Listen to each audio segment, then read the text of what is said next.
China has been home to the most extreme economic growth in human history. In 4 short decades, the nation has gone from a struggling backwater filled with poverty to this. A nation of glistening skyscrapers and more Gucci stores than you can poke a stick at. The driver of this growth has obviously been its embrace of the free market and opening itself up to international trade. The nation has always had huge potential, given that historically, for 1900 out of the last 2000 years, it has been the largest economy on Earth. But now, it is finally realising this potential once again. Seeing this sustained growth, people are obviously keen to jump on board. Millions of dollars have been made by millions of people, and any logical investor would be foolish to not have exposure to the largest growth market in the world, right? I spend a fair amount of time chatting to channel viewers on Discord, Patreon, and even in the comments section of the video, and it's probably one of the questions I see the most. Mr. Economics Man, how can I invest in Chinese company stock? Now, I don't want to sound rude, and I promise I absolutely mean this in the nicest possible way, but if you have to ask someone on YouTube how you can invest in Chinese equities, you absolutely should not at all be investing in Chinese equities. And in fact, even for more seasoned investors, the market for Chinese companies is not exactly the promised land of double-digit annual returns you might think it is. This is because there are a few major problems that have yet to be overcome. The stock market in China is both too regulated and not regulated enough, which sounds silly, but let's explore it by looking at this piece by piece.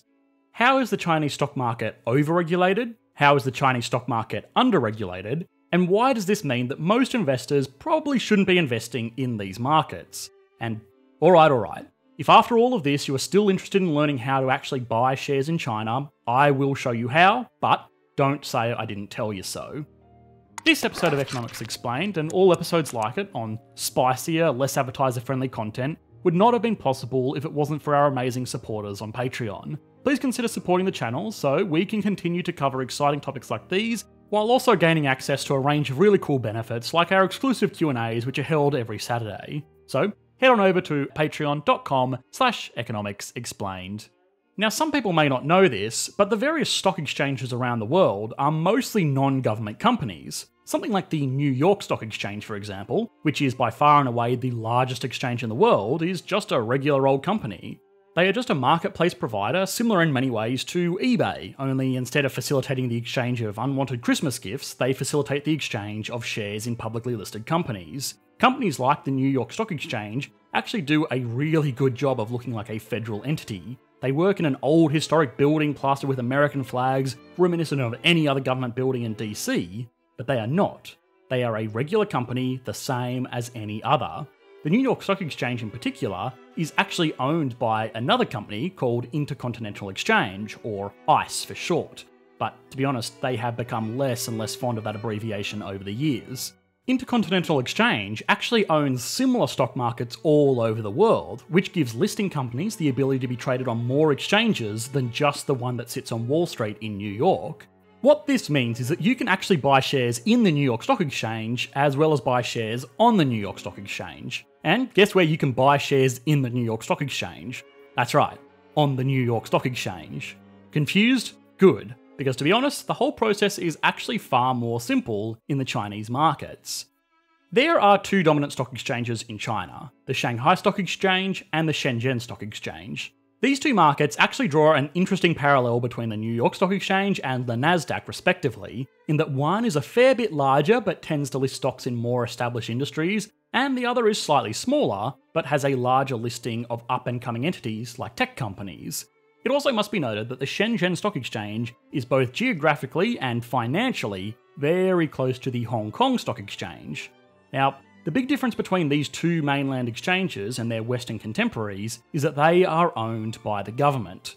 The Shanghai Stock Exchange is a government agency just the same as the tax department or the military. Given that China is, at least in theory, a communist state, the government sees the exchange of stocks as a public service that they will handle. Now, this causes a few key issues. For starters, it means that the government has control over what companies get listed and what companies do not. In a perfectly fair and impartial system, this wouldn't necessarily be an issue, but in this particular market, it might be. The other problem it causes is that the barriers to entry are just more difficult to get through. There are a long list of requirements to be a publicly listed company above and beyond the normal requirements of a privately owned company. This is true even in the United States. These requirements will be broken up into requirements from the federal government and requirements of the exchange. Normally, to meet all of these requirements, the businesses that have been listed will employ the help of an institution like an investment bank, who will also help to ensure the process goes smoothly, as well as underwriting the deal if it does not. What this means is that there are multiple entities involved that stand to make profit. The investment bank and the stock exchange are all directly compensated by how many listings they can get on board. In China, this isn't really the case.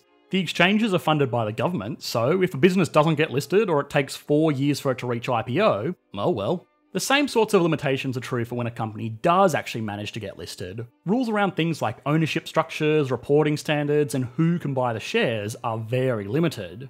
For example, buying shares directly as a foreign investor is not allowed without significant vetting, and even if this does get approved, you are limited in your selection. For example, I, Mr. Economics Man, am an Australian citizen. If I wanted to invest directly into an American company, no problem. I just contact my brokerage and tell them to buy Apple or Amazon or Bank of America or whatever. It's just as easy, if not easier, than buying shares on the Australian Stock Exchange. Now, if I wanted to buy shares directly on the Shanghai Stock Exchange, that's a very different story. Chances are, 99% of you watching would not be eligible at all because you need to meet at least one of these criteria. Have a permanent China residence card, be an employee of a listed company and be participating in that company's equity incentives, i.e. senior foreign executives that get paid in bonuses and stock options, work in China, or be the owner of a corporation with operations globally as well as within China. And for those of you that meet that last standard, how you doing? Patreon.com. Even if you do meet these criteria, you have to go through a robust background check and you are only able to buy non-voting shares in the company, meaning that you will share in profits and capital appreciation, but you can't vote on company decisions like who sits on the board of directors. China really does not want any foreign influence in their major corporations. For those of you who don't meet this criteria, well, you're out of luck. Sort of, but don't worry, there is still a way, I promise. Anyway, these severe limitations mean that these exchanges are not great at raising capital, which is in essence what stock exchanges were made for. Because of this, you will find that the largest listed corporations are mostly state-owned corporations that have a small share of equity, something like 10% owned by the general public, with the rest of it being owned by the state. Since these corporations have other objectives besides simply being profit generators, their performance is less than amazing, or certainly less amazing than you would expect from a nation with such strong growth. We have said it many times before on this channel, that the stock market does not equal the economy, and almost any time we have said it, it has been because the stock market has been doing really well, while the wider economy has been doing really poorly. In China, it's almost the opposite. Due to these limitations, you will find that even most Chinese investors don't dabble as heavily in the stock market as their Western peers, preferring instead to accumulate real estate. But that's a topic for another video. Spoiler alert, you probably shouldn't buy real estate in China either. Now, weirdly enough, this over-regulation has caused a major problem with under-regulation. Businesses need funding. That's how they grow and expand and conduct research and development. It's why the stock market exists. Before shares, people couldn't invest into businesses without being a partner in that business, which meant that they were liable for the issues in the business. If the business gets sued or can't pay its loans, it might be the investor's house on the line. Needless to say, this wasn't very popular, and it meant that some ventures just didn't get the funding they need to get off the ground. The same is true in China, and there are all manner of companies operating in the nation that want funding to expand, but will find it difficult to get listed on the Chinese stock exchanges. So what are they to do? Well, list on another stock exchange, obviously. Historically, the Hong Kong Stock Exchange has been a very popular choice for this, given its close proximity to mainland China, as well as its distinction as a separate economic entity. But as most of you will know, the distinction between the regions has been blurring more and more every day. Because of this, more and more companies have been looking to places like the New York Stock Exchange, which has actively been encouraging this participation. Remember, the New York Stock Exchange is a company. They want to get listings so that they can get paid. This causes some other issues for potential investors. Cooking the books, or reporting financial figures that are factually untrue, has been a major problem for these companies. Now, the listing process in any given exchange is supposed to account for this. Typically, the exchange and the underwriter they go through to get listed would be liable for any misinformation that goes into an offering, so both of these institutions do thorough audits before anything makes it to the trading floor. However, there is a sneaky backdoor solution available to companies that may or may not be completely honest operations. A reverse merger is when a private, unlisted company buys up control of a publicly listed company and then merges into one to make one big publicly listed company. So, if you were a devious and potentially fraudulent businessman that wanted to take advantage of the hype surrounding the Chinese economic miracle, this is what you would do.